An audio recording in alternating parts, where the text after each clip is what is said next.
Welcome to the Divine Quotient podcast. Around here, we go way beyond small talk. We're talking soul to soul with truth, purpose, and what it means to live a spirit led life. I'm Tilde, the creator of the Divine Quotient. Get ready for real stories, deep laughs, and those aha moments that light you up from the inside out. Welcome to the Divine Quotient podcast. Around here, we go way beyond small talk. We're talking soul to soul with truth, purpose, and what it means to live a spirit led life. I'm Tilde, the creator of the Divine Quotient. Get ready for real stories, deep laughs, and those aha moments that light you up from the inside out.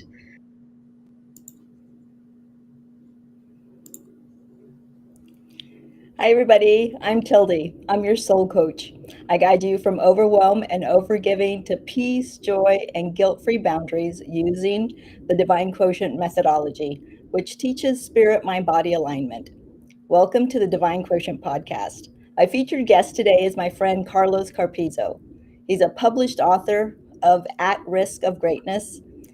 He's he says and he is inspiring human potential in the age of AI. He's an entrepreneur, investor, and a board member. He says he's Mexican by birth and Texan by choice. Carlos has a passion for helping disadvantaged young adults. Describing himself as a recovering technology executive, Carlos has a keen interest in social innovation. With his new venture, Kosmos, his mission is to increase economic growth and social inclusion for young adults in the US and Mexico through the intersection of arts and technology. Carlos spent 25 years in the tech space as an executive for two Fortune 500 companies, president and board member of a privately held mid market company, as well as board member of nonprofit organizations. He brings thought leadership and a refreshing curiosity to the topic of STEAM in his book, At Risk of Greatness. Welcome, Carlos. Hey, thank you very much, dear friend Tilde, for having me on your podcast. It's an honor and a pleasure to be here with you and with your listeners. Yeah, I've been so looking forward to this. You know, you and I have coffee conversations all the time and have become and just became friends fast and furious. And I just want to kind of give the background story of that, of how our mutual friend Erica Romelli introduced us. Um, for you were looking for a speaker for your Switch program here in Dallas, and you asked me if I wanted to speak, and I said, of course. So just wanted to give the background story, and then how we just developed a friendship and continue to develop a beautiful friendship as we move forward. Absolutely, I vouch for that story. And I wasn't looking for any speaker. You know, it's funny how things work and how God winks or diosidencias, as I call them, happen. And so, yes, I was looking for a Hispanic female speaker because of how the group of young adults that we serviced at that Switch workshop were. And sure enough, I asked Erica, who came in and did the wellness part and did a beautiful job uh, here in the US after we had done it with someone else in Mexico for a referral. And sure enough, she said, "Let me think about it," and then she came up with your name. And as you well said, the rest is history because we've had a lot of shared experiences. Some that I'm hoping you're not going to touch upon here on air. Uh, Never. Thanks for having me. And it's always interesting how God works, how the universe conspires, depending on where you stand. All right. Yes, exactly. And I love it because we're talking I the description of the Divine Quotient podcast is these soul to soul conversations that I want to have with people, and you and I, and I think just consciously, right? It's about consciousness and just being more aware of how divine, right, we really are, and those god wink moments, and how fun it can actually be when you're conscious enough to recognize those beautiful moments of how something just unfolds, and like me speaking at your event, and how that is a fulfillment of my own too, right? A desire of my own to make an impact, and you making an impact and the way that you're doing with the switch program. It's just all this beautiful synchronicities that happen that I think a lot of times we just overlook because we get so busy, right? And so I want to know from you, um, what was it for you? Because you came out of a career, technology career, as an executive. So what was it for you that caused you to make that transition into what I would call more a divine aligned career or purpose? Right. Yeah, sure. So it all started with a path of growth and growth of my heart, not my head, because pretty much what I had used in my career as executive was my head. Not that I didn't have a heart, no, I was not the Tin Man, but Right. or the lion. The lion is the one that didn't have a. Yes. I wasn't the lion that didn't have a heart, uh, but I had by and large been using my head. And then I started, over a decade ago, a path of growth of my heart, and it started with an accident that I had, and then that eventually led to an inkling of, is there is this all there is? I'm gonna just continue to be an executive until I retire, or is there more to life than that? Yeah, why? What does God really want me to do? What is there a mission out there for me that I am not aware of, that I'm not searching? And so while on vacation at Tequila, Mexico, a family vacation, I read a book that was gifted to me and really made an impact. I had read, of course, several books that were guiding me into this path, but that book called Halftime by Bob Buford really catalyzed it, because it really made me reflect on a lot of the things that I'm doing now that I didn't know back then, and how I was feeling. So it's like it really spoke to me. And Hmm. so I come back to Dallas after the vacation, and I find out that there is a Halftime Institute in, back then it was in Irving, Texas.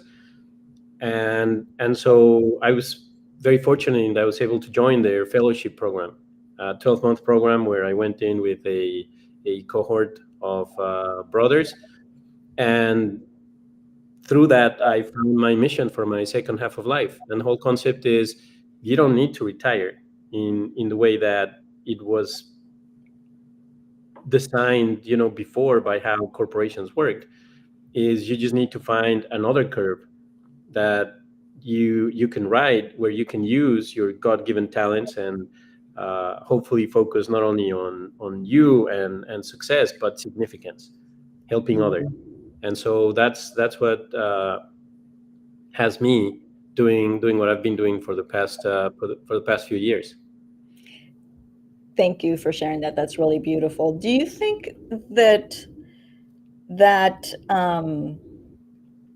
that sort of aha moment, right? It's sort of what I would call a mini awakening, especially if something happened to you physically, right? That kind of shook you up, that caused you to awaken to, like, there's more, right? There has to be more, maybe. And to really be focusing not on the external, because I think a lot of times what happens is that we are so focused on the external, the material things, right? And then when we have this epiphany or this awakening, what I call an awakening, it's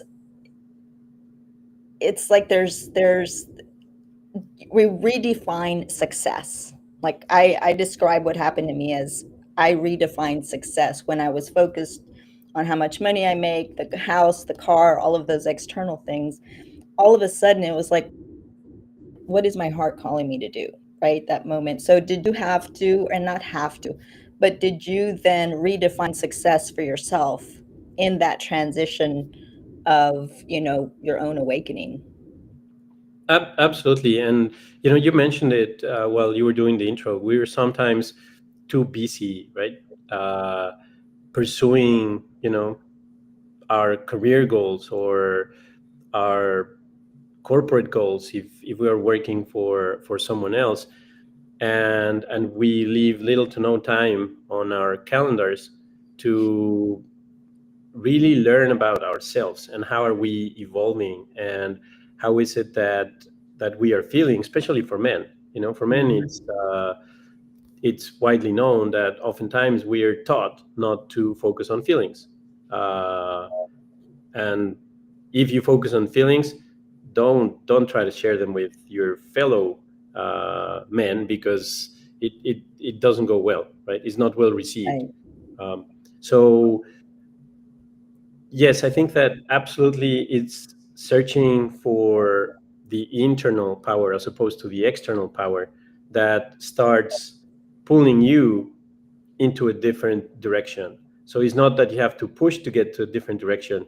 You feel that pull because when you're Right. open to it, and you start allowing things to come into your field of vision, or into your five senses, and you pay attention to them, then that's when the pool starts, and the pool definitely accelerates. And by the way, it's not one of your TikTok followers before we started was saying that he really doesn't like nonprofits.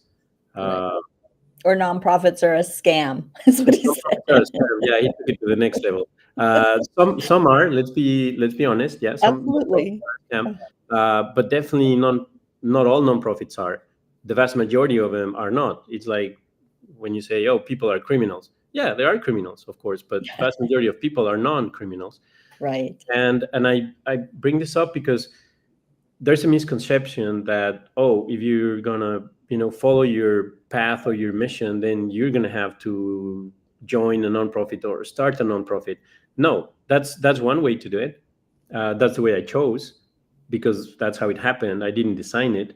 But you can continue to work for a for-profit corporation and still pursue your mission and fulfill your mission, and go beyond the success of external power that you were mentioning. Absolutely, there's Right. as an investor, you can be doing that. There's more and more impact investing, social impact investing.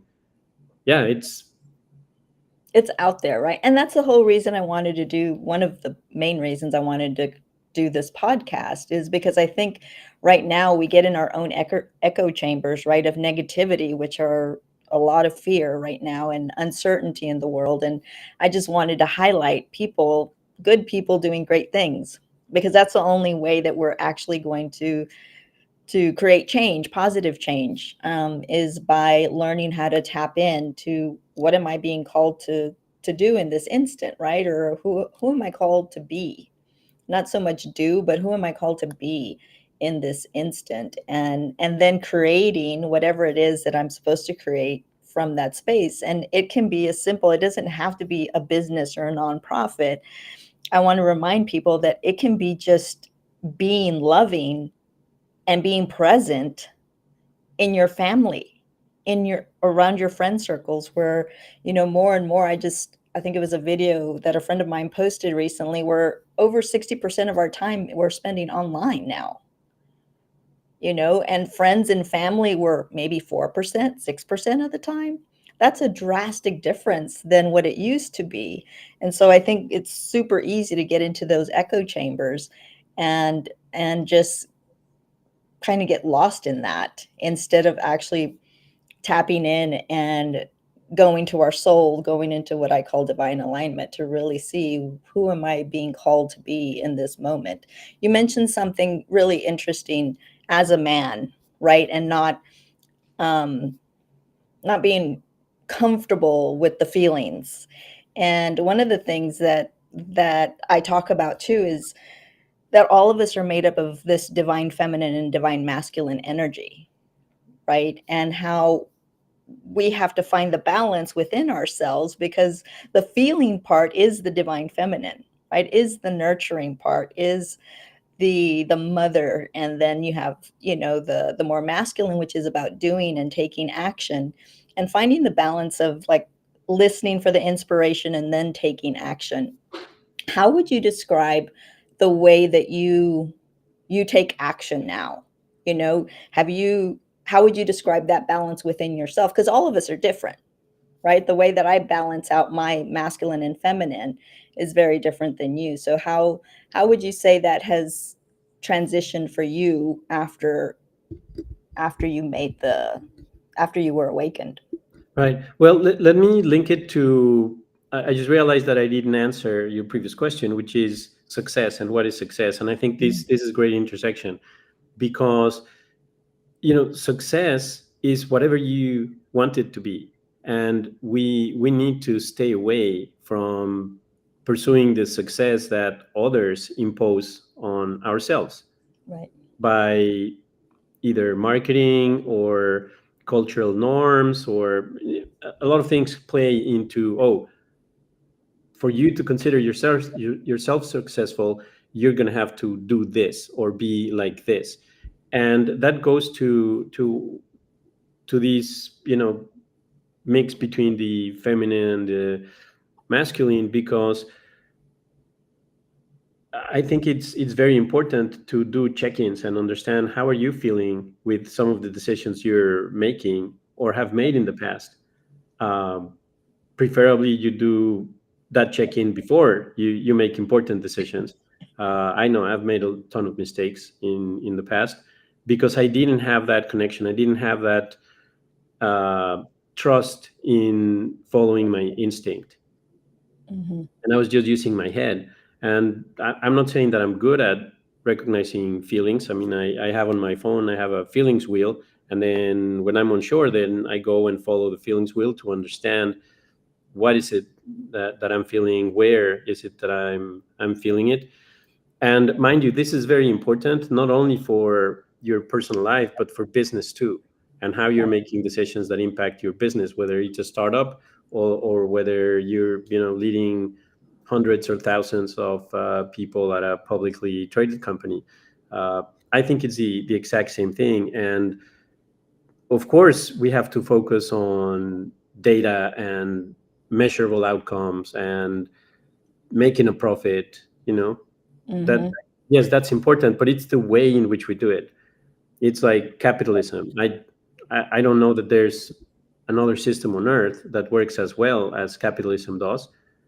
However, it does need a change of heart, Right. because if we don't achieve that change of heart, then it becomes that ruthless crony capitalism that really doesn't allow for an economy to grow, for win-win solutions, for an abundance mentality, and making sure that we can expand the pie and then divide it better among more people, as opposed Right. to a mentality of zero sum game where, oh, for me to win, someone else has to lose.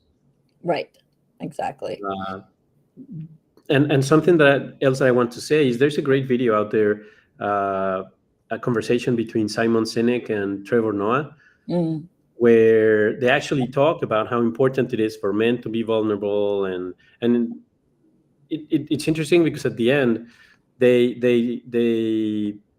put a challenge to you: do an exercise and send this video to some of your friends, male friends, and tell them I love you. Okay. And that is pretty interesting because the responses you get are are a bit surprising, honestly. right. And you can Yeah. tell that some men are really not comfortable at all telling you, oh, I love you, Right. uh, and Well, it shouldn't be that way.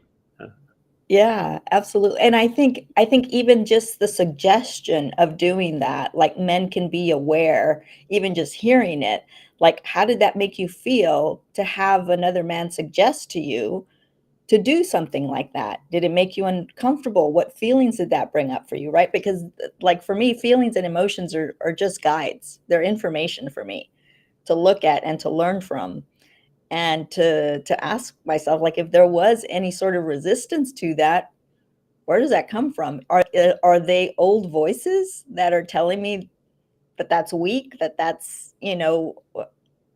it's just a place of inquiry, right? And then there's no judgment.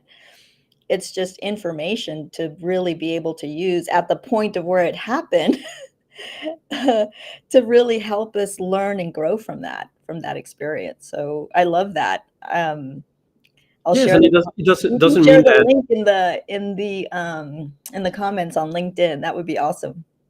Yes, I will, because it's a great great piece, and it there's misconception, a lot of misconceptions, and what we're talking about here, especially for those in on LinkedIn and being on a corporate setting, that doesn't mean that you have to turn business meetings into like a kumbaya session, or a let's share our Or feelings have session. the emotions wheel scrolling Yeah, through. no, but what it means is, hey, let's recognize how people are feeling Yeah, when we're having a meeting, because if we do, and also if you're in a leadership position, and you're actually serving others, whether on a public or private setting, then you're a servant leader. Then don't be afraid to be vulnerable, right. and let people know that yes, we need to achieve goals. That's why you're a leader, and you're inspiring, hopefully, your team to get behind you and perform, execute on whatever strategy that you have. But don't forget about the culture, and how culture can really amplify the outcomes of any strategy and any execution. um, you Yeah. cannot just drive by the hammer. And it used to work in the Or past, but power it's not through, working. right? It's that actionable. Show me like all action instead of actually the intuitive part piece to that is actually when you're tapped in, what I call tapped in, right? In alignment, you can recognize when someone is uncomfortable, right? You can recognize when the energy shifts in the room, Yep. and and that intuition actually helps you ask the question that needs to be asked, or to have a conversation, or to ask someone that you noticed had something to say and didn't say it, and actually invite them to share. It's just little things like that can make such a huge difference in a team meeting, let's say, um, by Absolutely. utilizing our intuition, and being Absolutely. able to take action, right?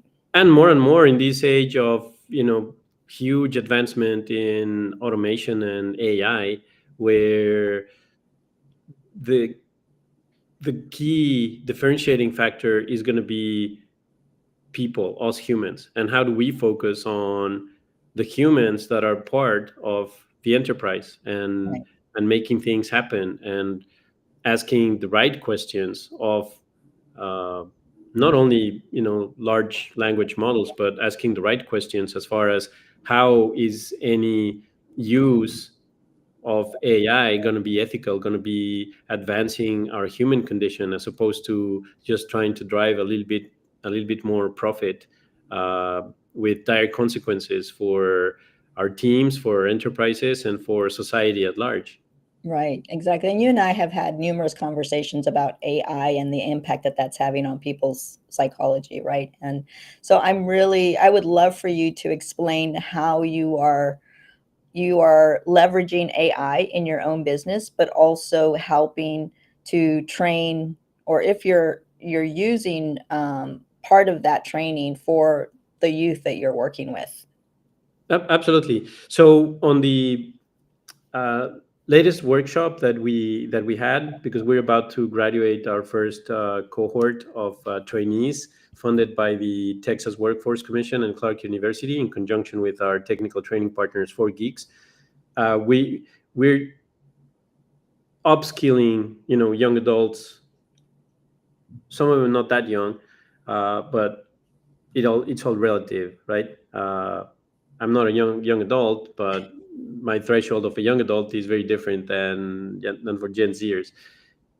Is we're upskilling them to become full stack software developers, and we were very keen in making sure that they understand how is it that they can best leverage AI, how can they best interact with AI, to make sure that it's not doing their job, because we can fall into that trap. If we ask AI to do our jobs, then we are eliminating ourselves from the equation. However, that's not the only path. Sure, it's going to eliminate tasks, but if used correctly by asking a lot of questions, curiosity, by using our critical thinking, our creative thinking, then it can really augment the bandwidth or the output that any human being can have. And that's what we were instilling on the workshop. Make Right. sure that you use AI wisely and responsibly. And I mean, part of me thinks that critical thinking is a huge part of how to leverage AI in ethical ways, right? And what I mean by critical thinking is that you're able, like for me, I love playing with AI just to kind of get the psychological aspect of, how it works. And what I've noticed is that it's really designed just to give us feedback, and whatever I'm giving providing it, it's going to mirror back to me what it thinks that I want to hear, right? And so in essence, I've also like I make sure for to ask for different perspectives, right? What are the pros and cons of doing it this way versus this way? And that's where I think it can really be helpful, because I know for me, it's given me different, like, I ask it for 4 different perspectives. It can provide 4 different perspectives, right? Or unlimited perspectives. So it's really in about how we converse with it, right? And I think there was just a study done that came out where they they put all these AIs together, right? A group of AIs. And what ended up happening is what ends up happening on social media is that they became an echo chamber for each other, right? And so that's where I think critical thinking comes in really, really powerfully, so that the way that we're prompting AI to help us doesn't become an echo chamber again. Absolutely, and even the way they're designed and how their memory works, uh, Mhm, it's very easy to get into rabbit holes, mhm. uh, and not rabbit holes like humans where you just start wondering and go like, oh, squirrel, and go another direction. Uh, but Guilty. it really, yeah, but it really starts like, for lack of a better term, is you start like getting into tunnel vision, and if you don't have that critical thinking to let it know or multiple agents know, hey, no, Right. let's take a step back. Maybe there's another way to get there. There's all things that we need to consider.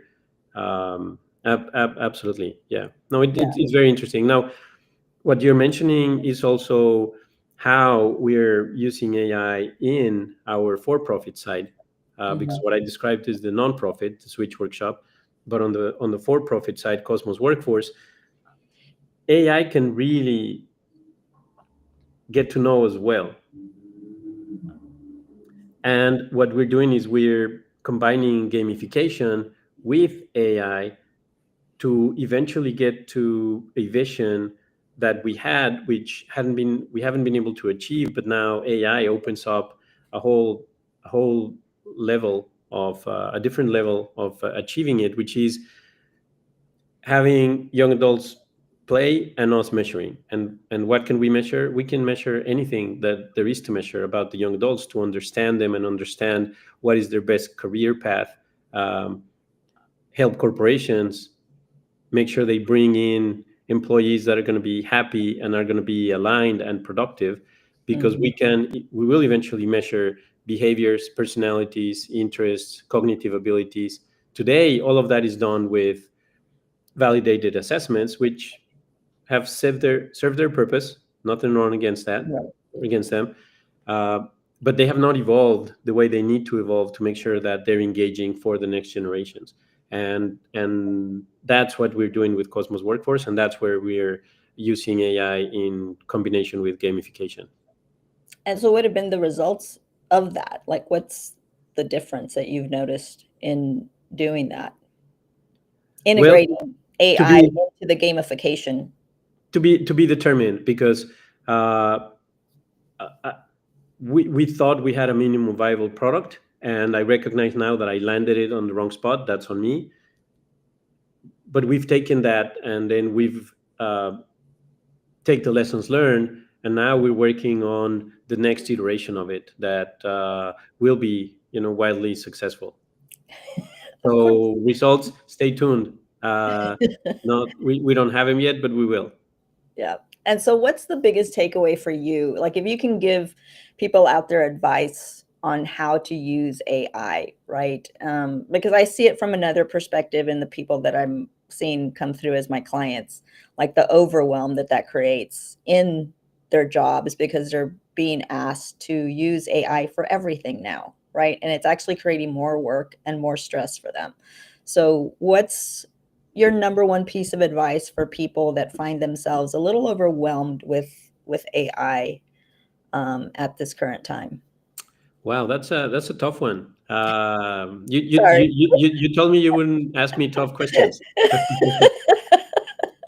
No, that's a tough one, and I say it's a tough one because there's no one way to use AI, or actually not even one way to not use AI, because it varies widely on what are you using it for. Are you using it, as you very well put it, to be a sounding board for you personally, for some ideas that you have? Are you using it to help you write a grant, or write an essay, or write, a proposal, automated, or are you truly using it, at the highest level for governance on a boardroom?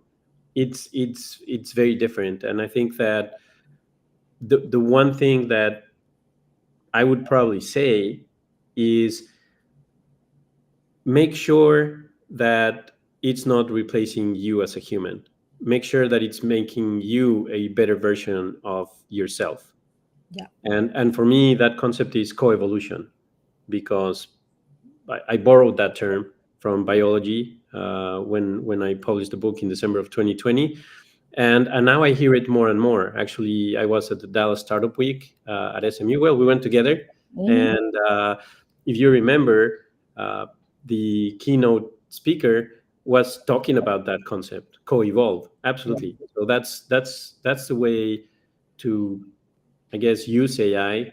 So it's not practical Yeah. advice. It's just from a strategic, cultural Yeah. standpoint at that level. How can it help you and others become better versions of ourselves?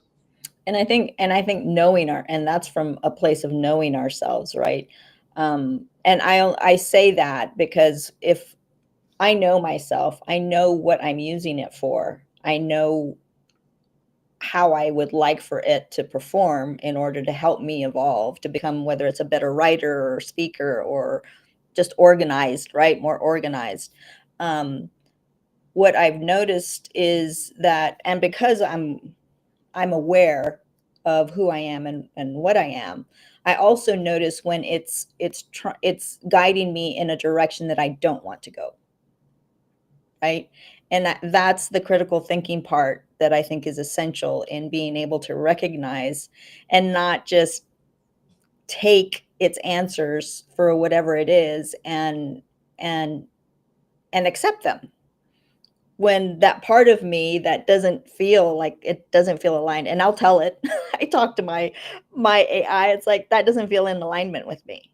This feels more in alignment." And so, right, that's being able to be able to discern what is and what isn't versus just just copy and pasting things, and being influenced by it instead of me influencing it.